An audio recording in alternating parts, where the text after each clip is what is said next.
There's a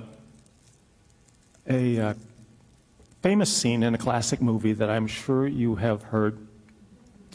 Ben is home having just graduated from college, and his parents are hosting a big party with all the neighbors and their friends there, and they're all slapping him on the back and shaking his hand, congratulating him, hugging him, kissing him, celebrating with him in a way, though he seems to be in sort of a fog. And one guy puts his arm around him and takes him off to the corner and says, "Ben, I have just one word for you." And the word is plastics. Yes.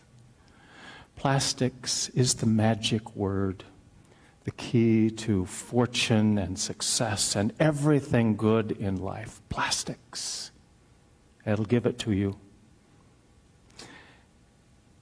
I wonder how that would have played out had they known then that we are now drowning in plastic and that the magic is going to kill us. It's threatening to suffocate our planet. Well, there's a magic word in the text today, too, in the story. Jesus is back from his sojourn amongst Gentiles, non-Jews.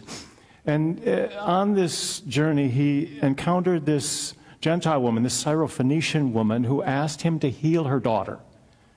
And Jesus' response, you may remember, was, "Well, why would I take the children's food and throw it to the dogs?" Wasn't a very gracious response. It's very insulting. Her response to him was, "Yeah, but the dogs will take any food that they're given by whomever, and they will know who feeds them and be grateful." It seems that Jesus is learning that God is larger than even he thought, and that God ignores the lines and divisions that we think are so important. Doesn't pay any attention to them at all. Is that possible?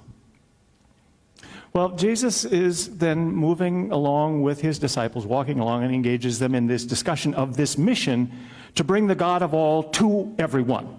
This promise, this power, this love, to bring this into every place, to everyone, especially those who haven't felt it, haven't known it, maybe have been told it's not for them. And he asks his disciples, are they getting it? Do they understand what this is about? Do they get who I am and what we're doing here? And the response is, yeah, right? They think this is sort of a repeat performance, that you're John the Baptist or Elijah or one of the prophets, and each of those have their own stories and connections. I'm not going there today. And he says, well, then, that's what they say. What do you think about me? And Peter says immediately, you're the Messiah. You're the long-expected one. And that's the magic word, Messiah. You are the Messiah. The Messiah is the key to everything that Israel wants, everything that all Jews long for. He is the one who's going to bring it, the Messiah. And if everybody gets on board with him that can, even the mighty Romans will have their hands full trying to hold on to this holy land full of righteous troublemakers, won't they? Absolutely. So all Jesus has to do as Messiah is make the case that that is exactly who he is, convince people that it's true, that he's the one they're waiting for, and when they get on board, they will get everything that they've been waiting for in and through him. And the kingdom will be restored to Israel. The glory days will come again. The world will be changed. But it really won't. And that's the problem. That's the issue. And I think that's what Mark is talking about in this text and in his gospel.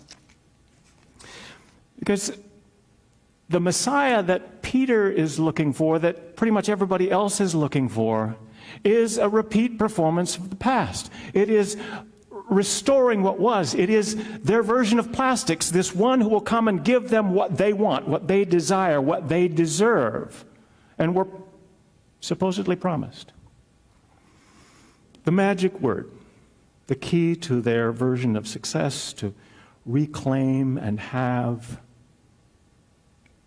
So how does Jesus respond to Peter's declaration, "You're the Messiah"? If you look in Matthew, Jesus says, "Peter, you nailed it. That's exactly right. And that's not just your insight. That came from God. God gave this to you. Peter, you are on a roll, man. I see big things for you. Your future is just shine." That's a little bit played up, but that's kind of what Matthew says. Jesus says in Matthew. What does Jesus say in Mark? He says, "Shut up, Peter. Not another word. Don't say another word." Why not? Why not broadcast it? Why not get it out on Facebook? Why not tell everybody, you got to get this word out there if you're going to get them on board? Why not? Because Peter doesn't get it. Because nobody else in Mark's version of the story really gets it either. Because in Mark's story and in Mark's time and in Mark's world, there's already been a violent uprising. There's already been a Jewish revolt to kick the Roman bums out of Judea and Galilee, to run them out of Jerusalem, to take back what belongs to us. And as a result, Jerusalem is a ruins, the temple is gone, thousands are dead, thousands have fled. And Mark is not interested in a repeat performance of the same thing that goes on again and again and again and again through world history. And we see it ourselves. This leader who comes in is going to give us what we want, this miracle, this key person who's going to give us our version of success and give us what we deserve, what belongs to us. Which is what? What is it that belongs to us? What are you taking with you when you die? That's what belongs to you. That's what belongs to me. But we evade that.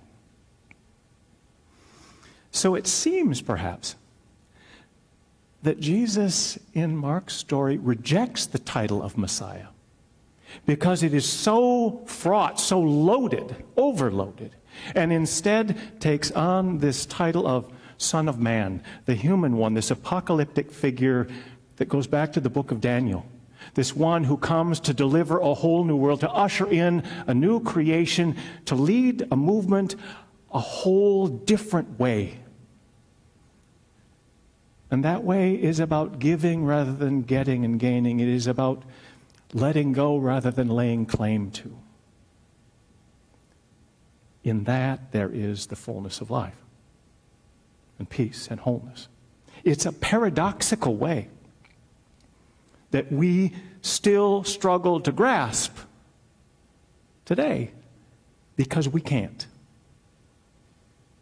We can only be grasped by it.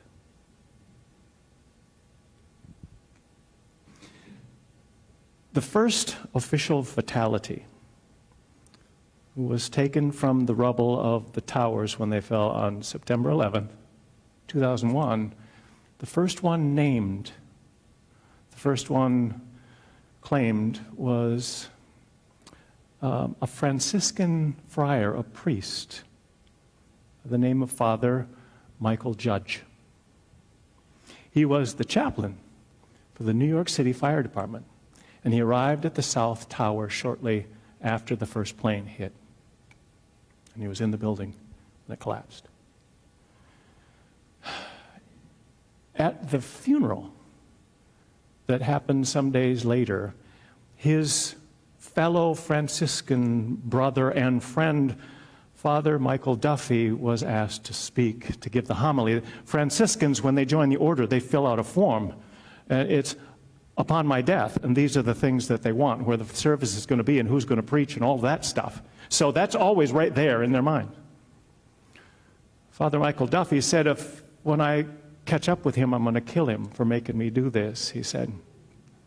It was this huge church, and there was 3,000 people who came to the service, and they couldn't all get inside, and the Clintons were there, and the mayor was, all these dignitaries were there, and he was a nervous wreck. But it was a beautiful homily. He talked about his friend and Franciscan Michael Judge.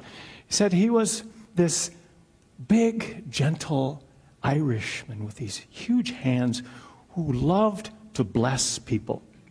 Literally, physically bless people. He was laying hands on people all the time, saying blessings over them, whether they asked for it or not. And he recalled a time when Father Michael was blessing this little old frail woman with those big hands on her head, and he said, if he presses down at all, he's just going to crush her right into the ground.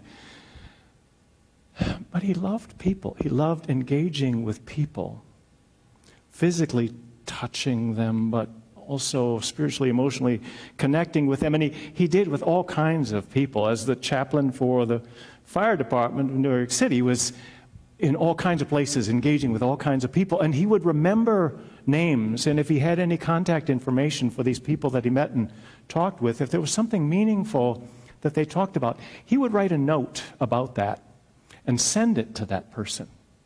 And they would write back, and there are hundreds of people out there who think Father Michael is like their best friend. Because he would write to them, and they would write back, and he would write back. Duffy said he has this big black satchel that's always overflowing with letters to answer, and he always does. He always did. He recalled some time before, one day, when Michael Judge looked at him and said, "Michael Duffy," he said, he always addressed me with my full name. "Michael Duffy, do you know what I need?" And Duffy said, I got excited because this guy was so hard to find gifts for, and I wanted to give him a birthday gift or a Christmas gift, and I never really could find the right thing, so I was kind of pumped up. "No, Michael, what do you need?" And he paused and he said, "Michael Duffy, do you know what I really, really need?" And Duffy said, "No, I do not. Tell me what you need. I want to know." And another long pause, and he said, "Nothing. Absolutely nothing. I do not need a thing in this world. I am the richest and happiest man on the face of the earth. Michael Duffy, I am so blessed, and I do not know why. I do not deserve it."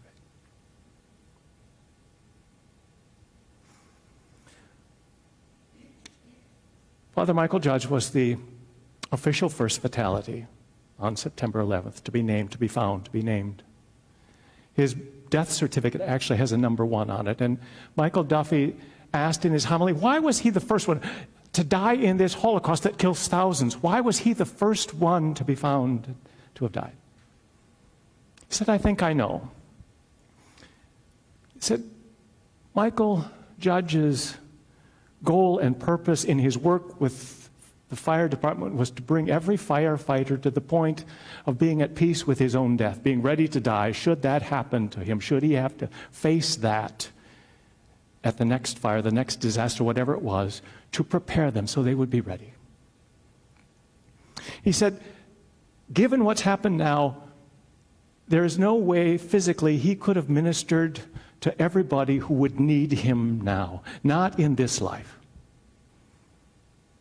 So, in the next weeks, there'll be hundreds of bodies, the remains of hundreds, brought out of that rubble. And Michael Judge will be on the other side of death, there to meet them, rather than on this side to send them. So we come here today, he said, to bury Father Michael Judge's body, but not his spirit. We come to bury his voice, but not his message. We come to bury his hands, but not his good works. We come to bury his heart, but not his love. Never his love. When Jesus asked Peter, "Who do you say that I am?" and Peter said, "You're the Messiah. You're the magic one. You're the one who's going to give us what we deserve, what belongs to us." Jesus said to him, "Not another word. I don't want to hear another word about you getting what you deserve, about taking back, about running others out, about violence. I don't want to hear any more of that, because I am here to teach you how to love. To teach you how to love and give yourselves to and for each other, in the name and spirit of the one who is all and holds all and to whom all belong." Michael Duffy, do you know what I need? What I really, really, really need? Nothing. Absolutely nothing. Not a thing in this world. Certainly not plastics. Over against the backdrop of that horrible day that we commemorated yesterday, 20 years ago, over against all the pain and grief that it caused and brought, all that led to it, all the violence and ugliness that still flow from it, over against that backdrop, seems to me that Father Michael Judge stands out as one who got it. Or rather, one who it got. And it spoke through him and lived in him and worked through him. And I pray that it gets us, you and me too, so that it speaks and lives and walks and talks and works in us and through us to make this world the world that God has intended from the start, in the name and spirit of Jesus Christ. Amen.